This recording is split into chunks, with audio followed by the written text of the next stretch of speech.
Bismillahirrahmanirrahim. Assalamualaikum warahmatullahi wabarakatuh.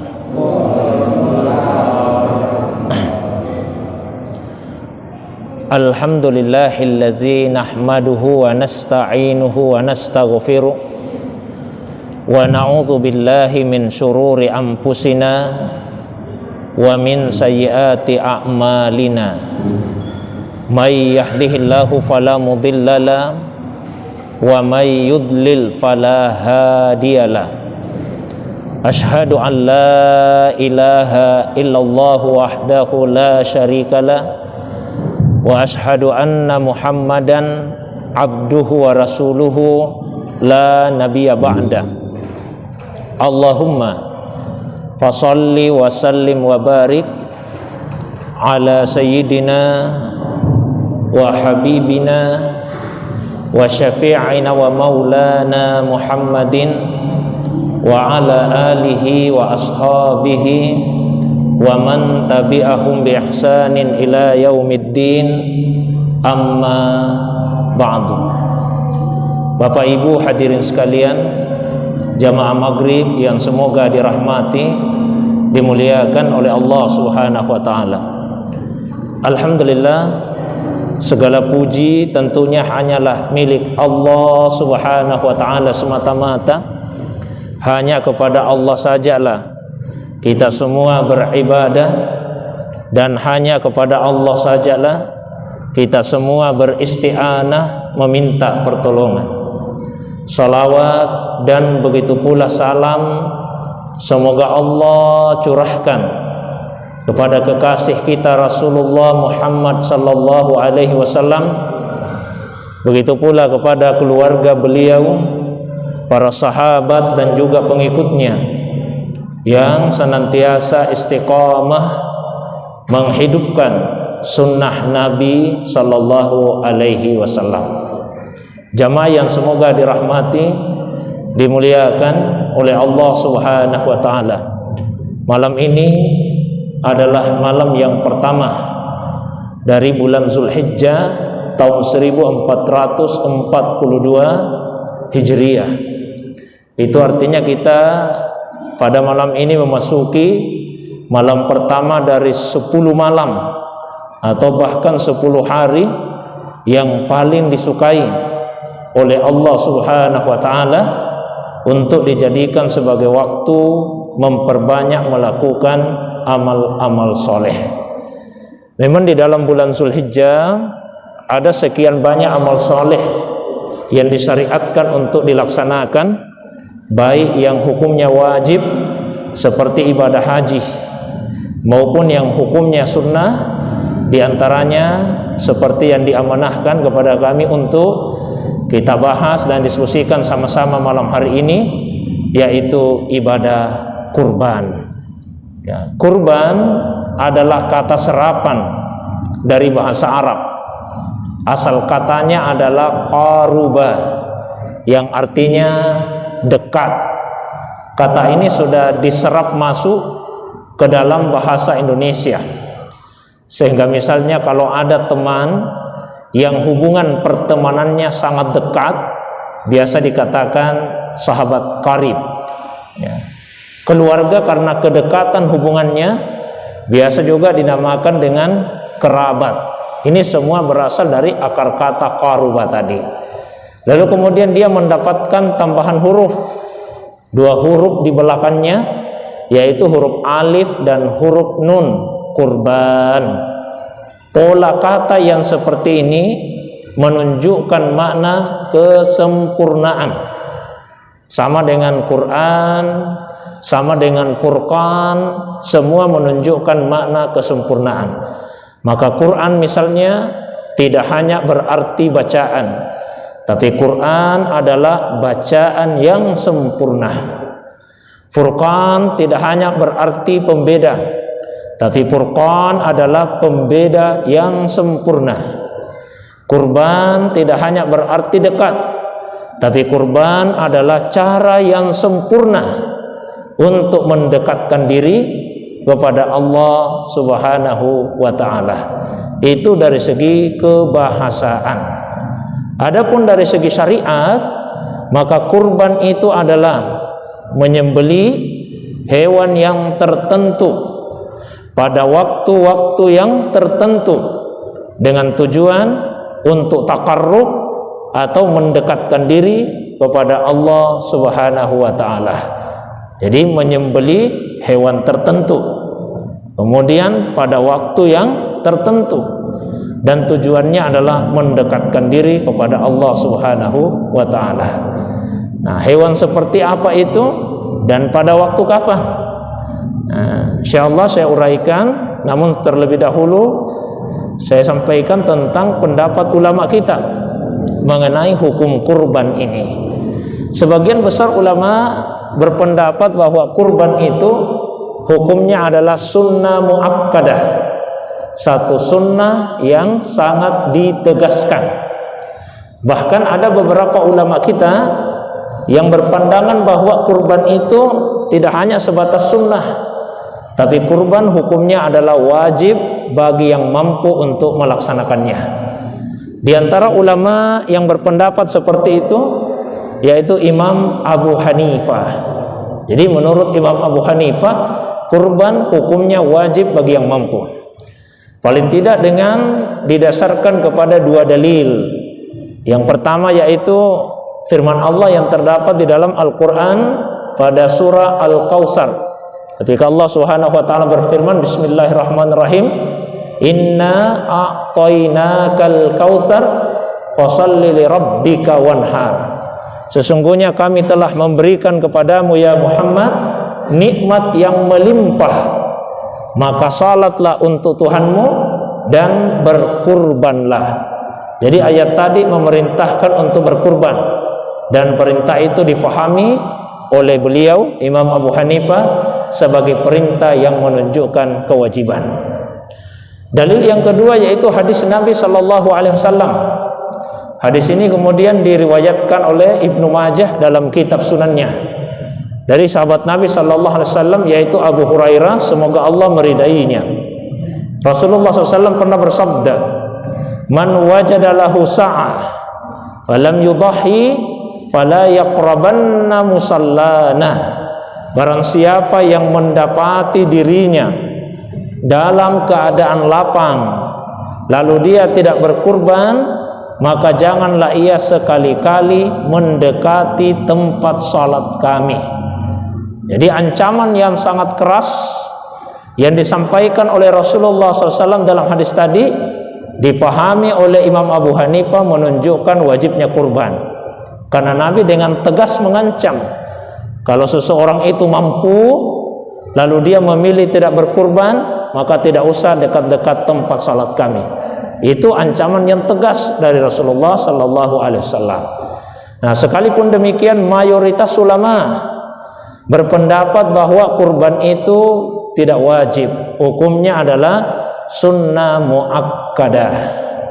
Ya, di antaranya di dalam hadis riwayat Muslim, Rasulullah SAW bersabda, "Idza ra'aitum hilala Dzulhijjah wa arada ahadukum ayyudhi falyumsik an sya'rihi wa azfarihi." Apabila kalian telah melihat hilal Dzulhijjah dan salah seorang di antara kalian bermaksud untuk berkurban, maka hendaklah ia menahan diri dari rambutnya dan kukunya. Maksudnya janganlah dia mencukur rambutnya dan jangan pula memotong kukunya.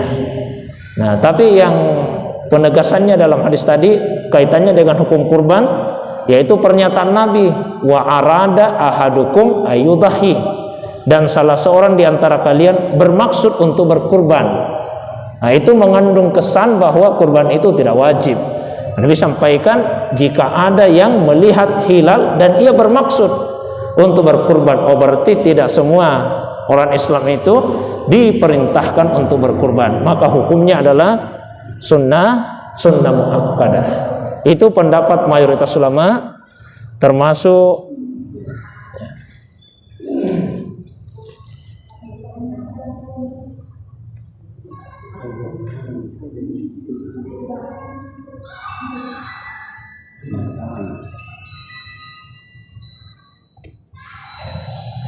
Jadi itulah pendapat mayoritas ulama, termasuk pendapat Imam Syafi'i yang banyak diikuti di Indonesia.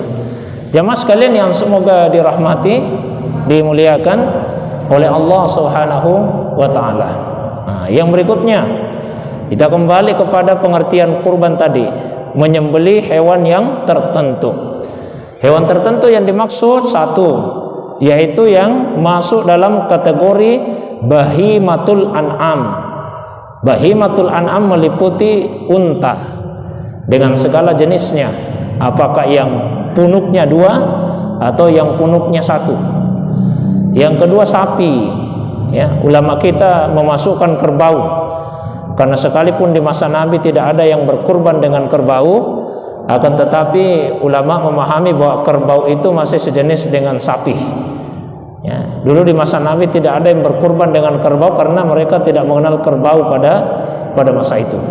Nah, lalu yang ketiga kambing dengan segala jenisnya, apakah beri-beri atau domba, itu masih satu jenis semua. Ini satu, bahimatul an'am. Tidak boleh yang selain itu. Tidak boleh berkurban dengan kuda misalnya, tidak boleh. Ya, memang ada sebagian kecil ulama yang mengatakan boleh berkurban dengan seekor ayam. Itu ada ulama kita yang berpendapat begitu, boleh kurban dengan seekor ayam. Ini didasarkan kepada ucapan dari Bilal bin Rabah.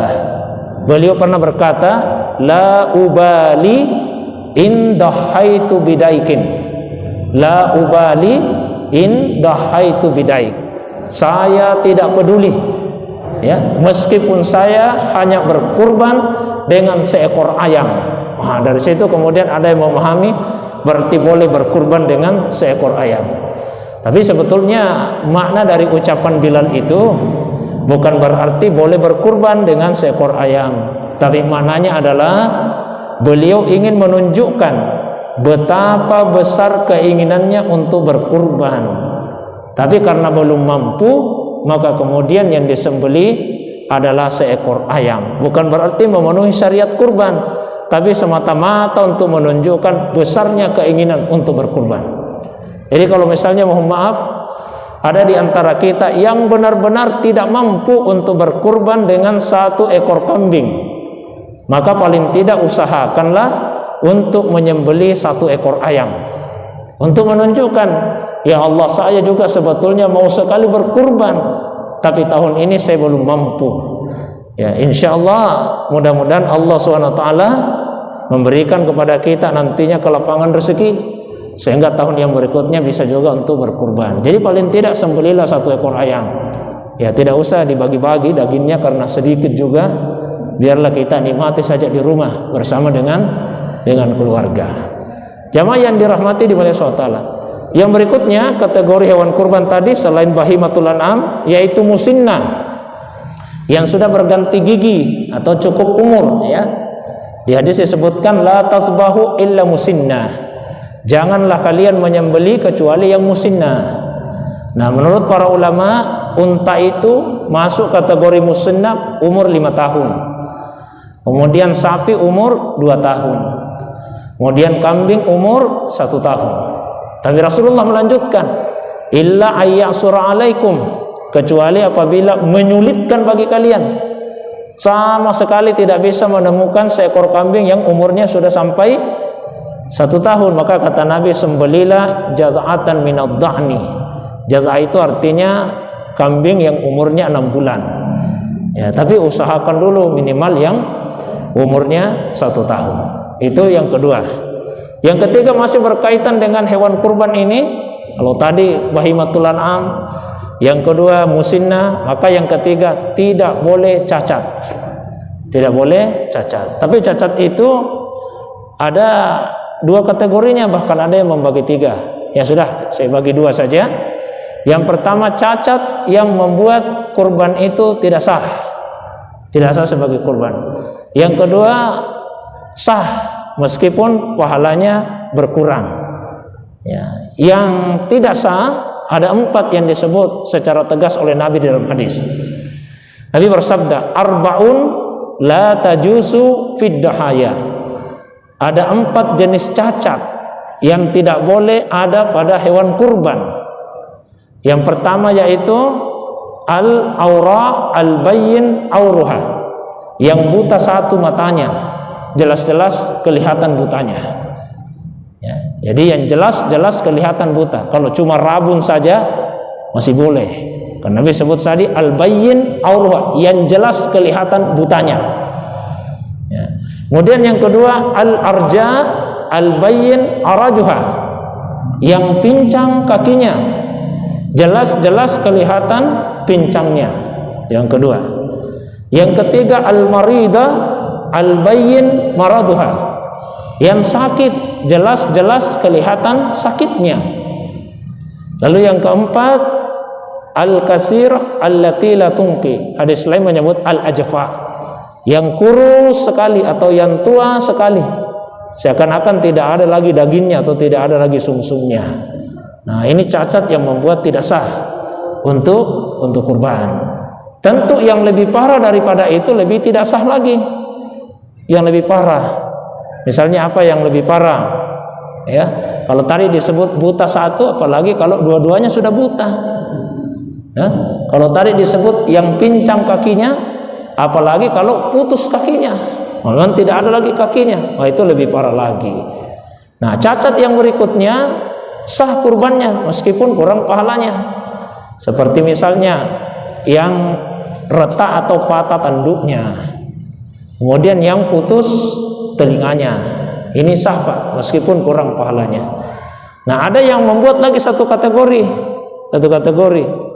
ya, tetap dia dinilai sah sebagai kurban dan tidak makruh. Kalau tadi yang kedua itu dimasukkan makruh. Seperti apa itu? Misalnya yang tidak ada hidungnya, ya, atau yang putus ekornya, nah itu dinilai sah, kemudian tidak makruh, hanya pahalanya yang berkurang. Jadi 4 saja yang jelas-jelas disebut di hadis cacat yang membuat kurban itu tidak sah. Ya tentu yang lebih parah juga daripada itu.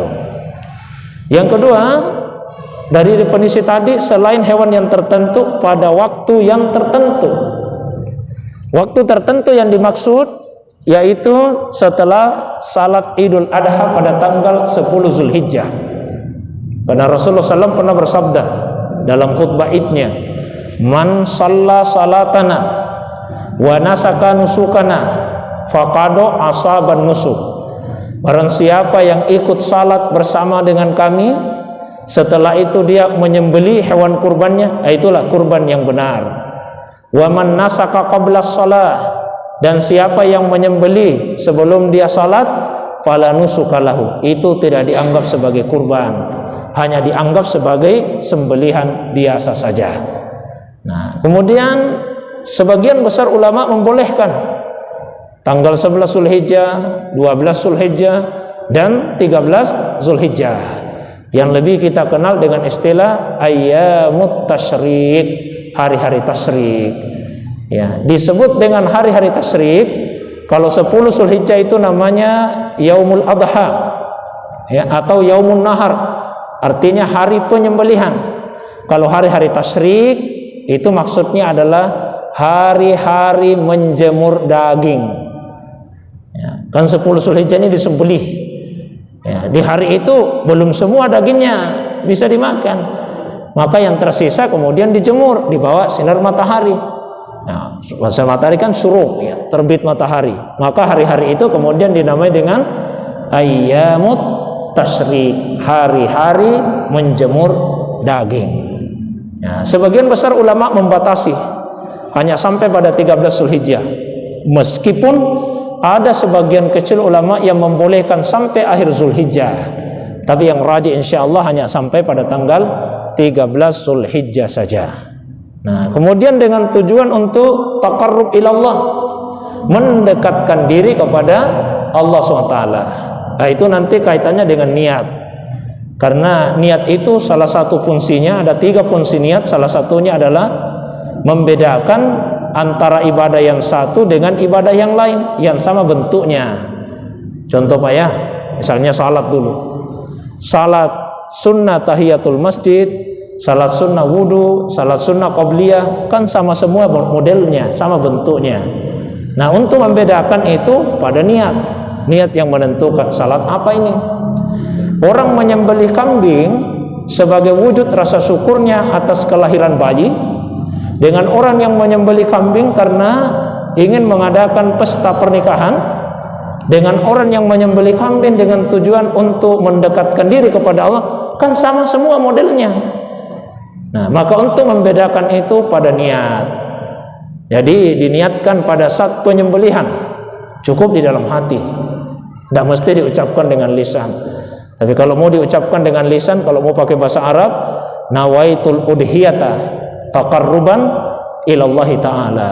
Saya niat kurban untuk mendekatkan diri kepada Allah. Sekali lagi, tidak mesti diucapkan lisan dan tidak mesti diucapkan dalam bahasa Arab. Cukup di dalam hati saja bahwa saya menyembelih ini tujuannya mau mendekatkan diri kepada Allah, supaya tidak jatuh sebagai akikah, tidak jatuh sebagai walimah atau penyembelihan biasa saja. Jadi tujuannya itu taqarrub ilallah. Nah, yang sebaiknya menyembelih orang yang berkurban itu sendiri. Itu yang paling baik, yang menyembelih orang yang berkurban itu sendiri. Di masa Nabi seperti itu. Semua yang berkurban masing-masing menyembelih sendiri. Karena kurban ini tidak sama dengan zakat. Kalau zakat memang Allah perintahkan supaya ada amilnya. Ya, amil itulah yang kemudian mengelola dan mendistribusikan zakat itu. Tapi kalau kurban tidak ada perintahnya supaya ada panitianya. Ya, masing-masing sembelih sendiri, Pak. Dan itu yang paling baik. Sembelih sendiri, kemudian dimakan sebagian di rumah, yang sebagainya dibagi-bagikan. Tapi karena tidak semua orang punya kemampuan atau kesempatan untuk itu, boleh diwakilkan kepada orang lain. Maka kemudian dibuatlah panitia. Ini tujuannya baik, untuk memfasilitasi orang yang mau berkurban dan sekaligus untuk memberikan kemudahan dalam banyak hal, termasuk dalam pembagiannya. Itu baik. Tapi mesti dipahami bahwa adanya panitia itu bukan kemestian. Jadi kalau orang mau sembelih sendiri, jangan sampai kita merasa kurang barangkali pahalanya kalau saya sembelih sendiri. Tidak, justru itu yang lebih baik. Nah, kalau misalnya kita wakilkan kepada orang lain, maka usahakan tetap hadir, saksikan proses penyembelihan itu. Ya, karena Rasulullah SAW dalam sebuah hadis meminta kepada putrinya Fatimah. Kata Nabi, ya Fatimah, wahai Fatimah, kumi, bangkitlah sekarang Fatimah, berdirilah, washhadi, dan saksikan penyembelihan hewan kurbanmu.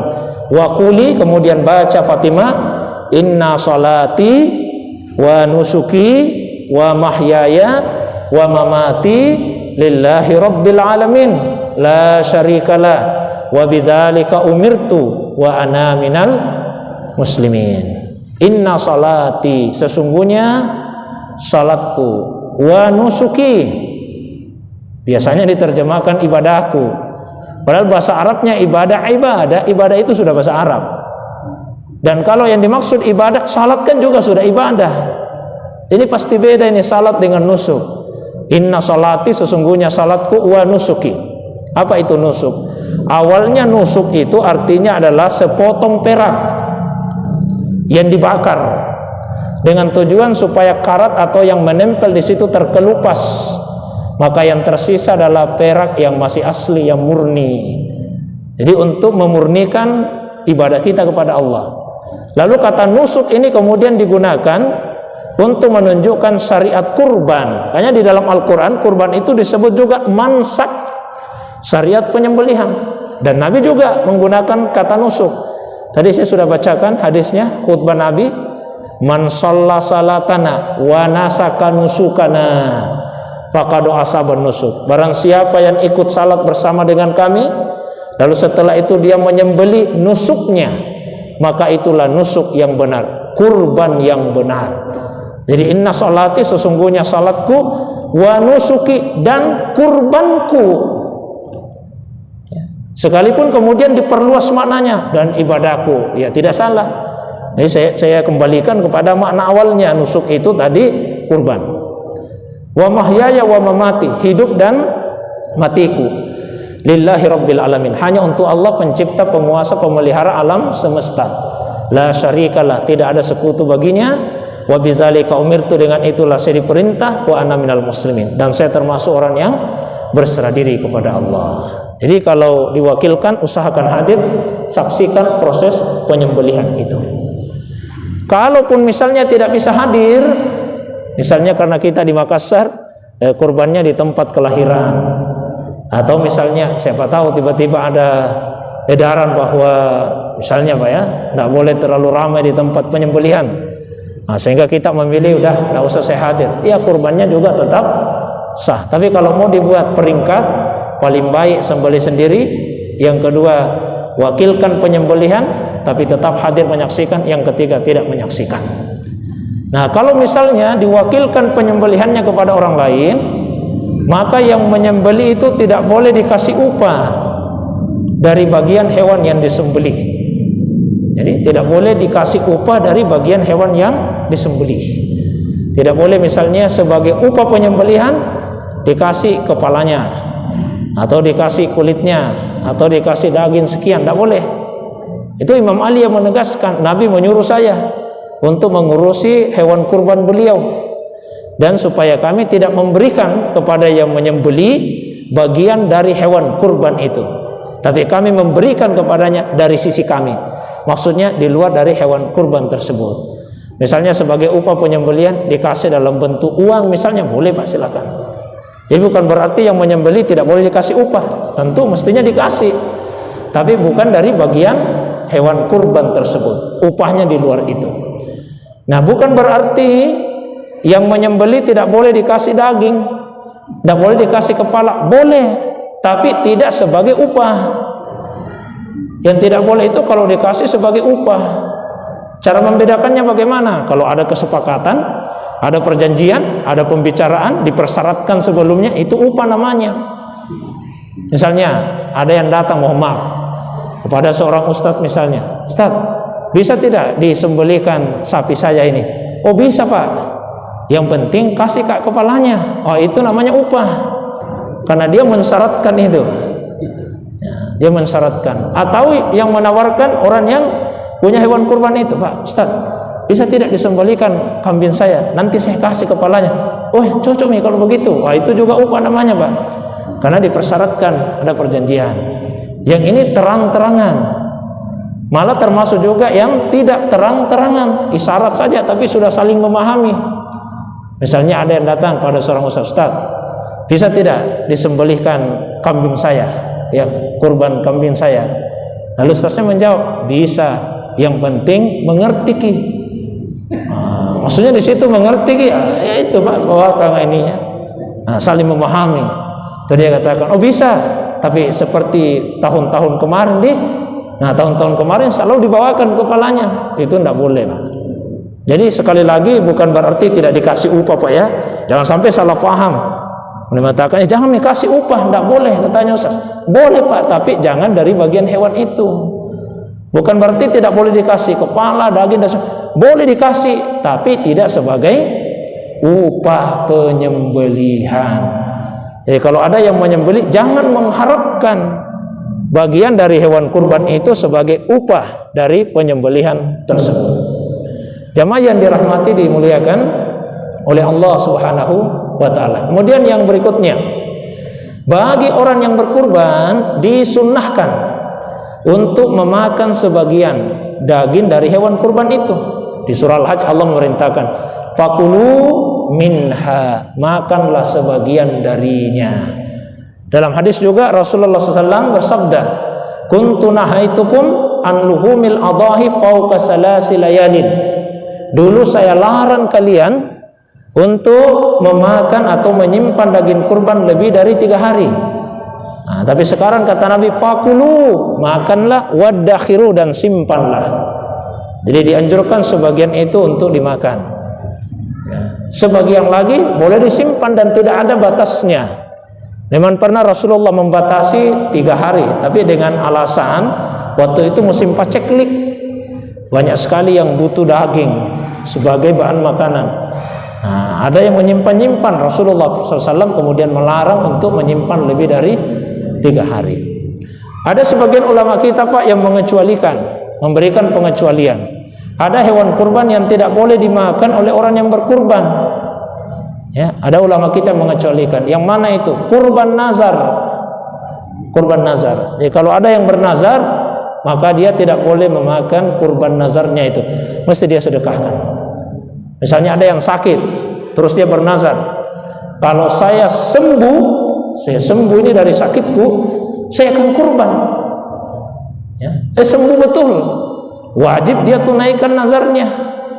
Wajib dia tunaikan. Dan karena itu kurban nazar tidak boleh dia makan. Semua wajib untuk disedekahkan. Yang kedua, ada juga ulama kita sebagian yang mengecualikan kurban atas nama orang yang sudah meninggal.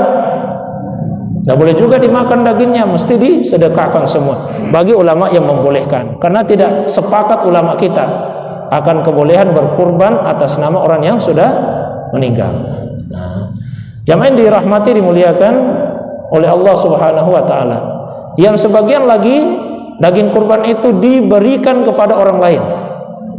Kategorinya 2. Lanjutan ayat yang saya bacakan tadi di surah Al-Hajj, faqulu minha, makanlah sebagian darinya, wa at'imu, dan berikanlah makanan al-qani wal mu'tar.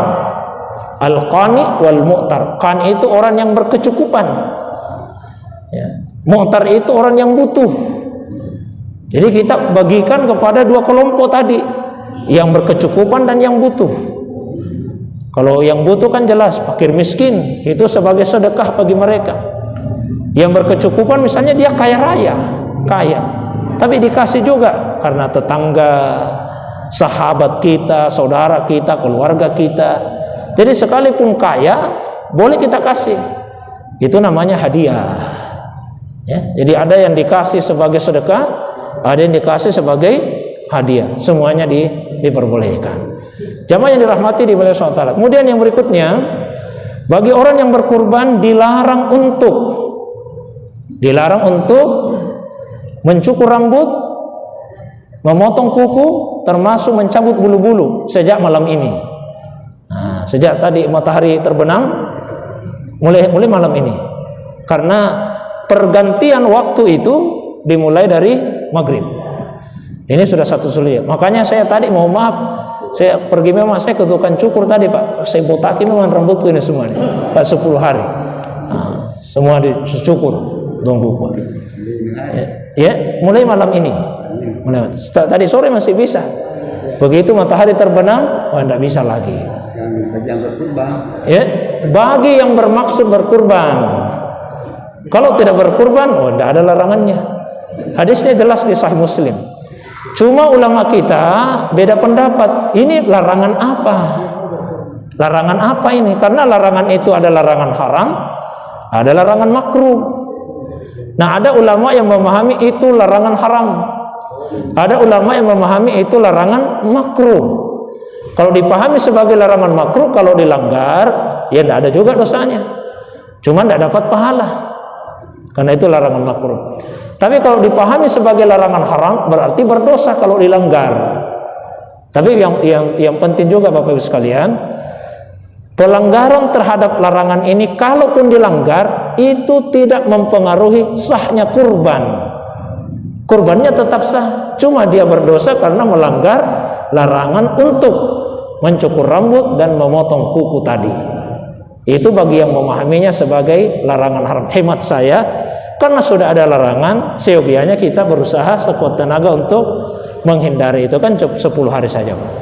Nabi juga tidak sebut hikmahnya apa. Nah, ulama kita berbeda pendapat. Ada yang mengatakan supaya orang yang berkurban dalam keadaan kamil ajza'il badan, utuh seluruh tubuhnya.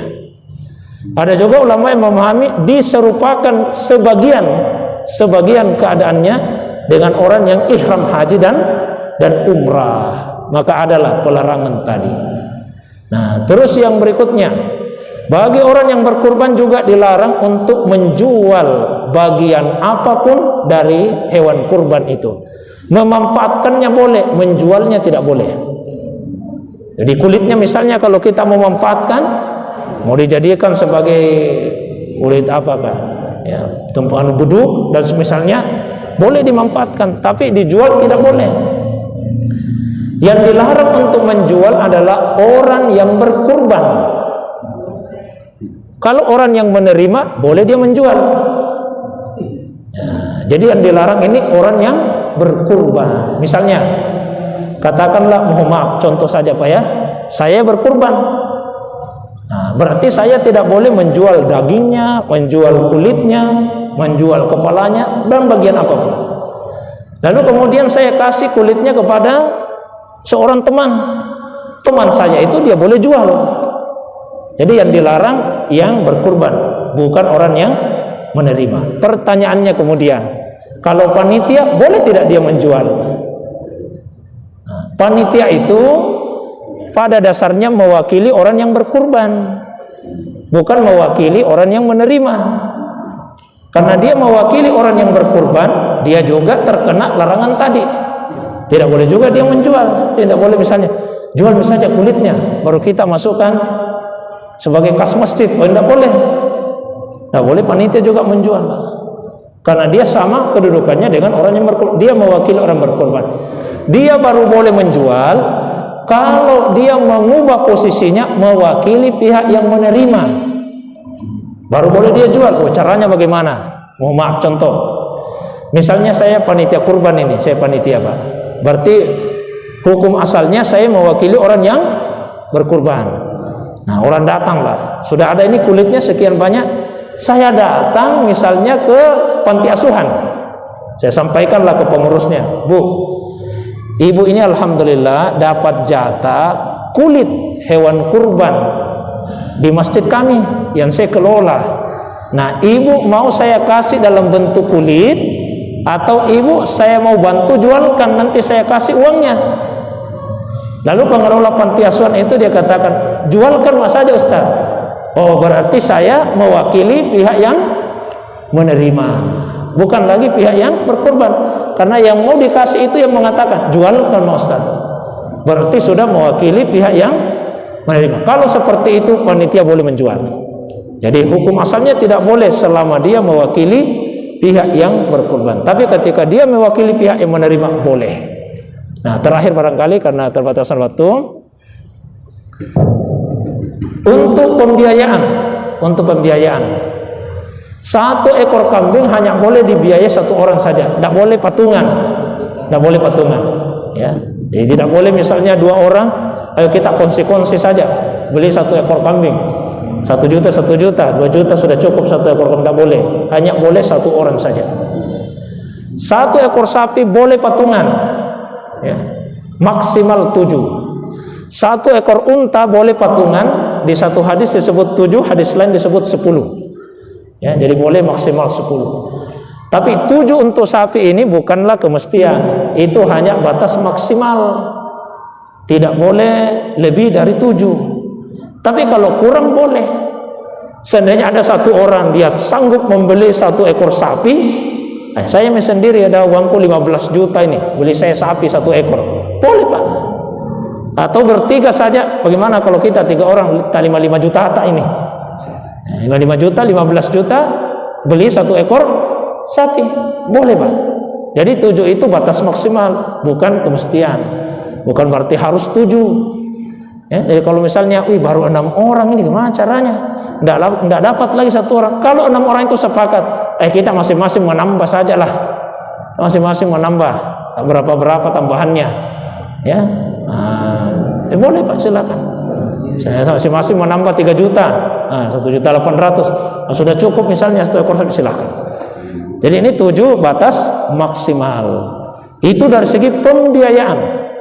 Tapi kalau dari segi pahala, 1 ekor hewan kurban meskipun kambing Pak, pahalanya menyeluruh untuk 1 keluarga, bukan hanya untuk 1 individu, tapi 1 keluarga. Jadi misalnya mohon maaf, saya kurban 1 ekor kambing Pak, kurban saya, pahalanya bukan untuk saya saja, tapi untuk istri dan anak-anak, bahkan semua keluarga yang dalam tanggungan, berapapun jumlah keluarganya. Ya, itu dari segi pahala. Sehingga kalau misalnya ada 7 orang patungan seperti di sana itu, di daftar 7 orang patungan 1 ekor sapi, itu pahalanya bukan untuk mereka bertujuh saja, tapi untuk 7 orang itu bersama dengan keluarganya masing-masing. Jadi Nabi itu kalau menyembelih kan baca bismillah, takbir, bismillahi Allahu Akbar, kemudian baca doa, Allahumma taqabbal min Muhammad wa min ali Muhammad. Ya Allah, terimalah kurban dari Muhammad dan keluarganya Muhammad. Sebetulnya beliau lanjutkan lagi, wa min ummati Muhammad, dan umatnya Muhammad. Tapi itu khususnya Nabi, tidak berlaku bagi kita. Kita tidak punya umat, ya, maka hanya untuk diri dan keluarga saja. Jadi kalau 7 orang yang menyembelih, ya Allah terimalah kurban dari Ahmad dan keluarganya, dari Budi dan keluarganya, dari Iwan dan keluarganya, dari Mahmud dan 7 orang bersama dengan keluarga mereka masing-masing. Jadi sekali lagi ibu-ibu sekalian, 1 ekor meskipun itu kambing, pahalanya menyeluruh untuk 1 keluarga. Sehingga tidak usah digilir-gilir, Bu. Tidak perlu digilir-gilir. Tidak usah ibu misalnya sampaikan ke suami, Pak, kan tahun lalu namanya Bapak, biarlah tahun ini nama saya, nanti tahun depan namanya anak kita. Tidak perlu. Cukup atas nama kepala keluarga, dan itu sudah menyeluruh untuk 1 keluarga. Nabi itu tidak pernah gilir-gilir. Tahun ini atas nama Nabi, tahun depan atas nama istrinya yang pertama, tahun depan istri yang kedua. Tidak seperti itu. Jadi langsung saja 1 keluarga, pahalanya sudah menyeluruh. Nah, kalau ada seorang istri, dia berkurban dengan hartanya sendiri. Misalnya kita punya istri, Pak, pegawai negeri, atau ada penghasilannya sendiri, dia kurban atas namanya sendiri, maka pahalanya untuk dirinya tidak meliputi suaminya. Kita yang laki-laki tidak masuk di dalam. Loh, kenapa bisa begitu? Karena suami bukan tanggungannya istri. Kalau kita yang kurban, istri masuk di dalam, karena istri tanggungan kita. Bagaimana Ustaz? Kebetulan tahun ini saya tidak ada uangku, istriku yang punya uang. Ya, atau ibu misalnya, "Wan Ustaz, saya yang punya uang, suami saya tidak ada uangnya untuk kurban." Gampang saja. Uangnya ibu kasih ke suami, sedekahkan. Ku kasih ke uang ini, Pak. Jadi itu sudah ada di uangnya suami. Terus suami berkurban atas nama diri dan keluarganya. Jadi ibu punya 2 pahala. 1 pahala sedekah ke suami, yang kedua pahala kurban. Saya kira itu beberapa hal yang berkaitan dengan fikih kurban. Tentu mungkin masih banyak hal-hal yang bertalian dengan itu.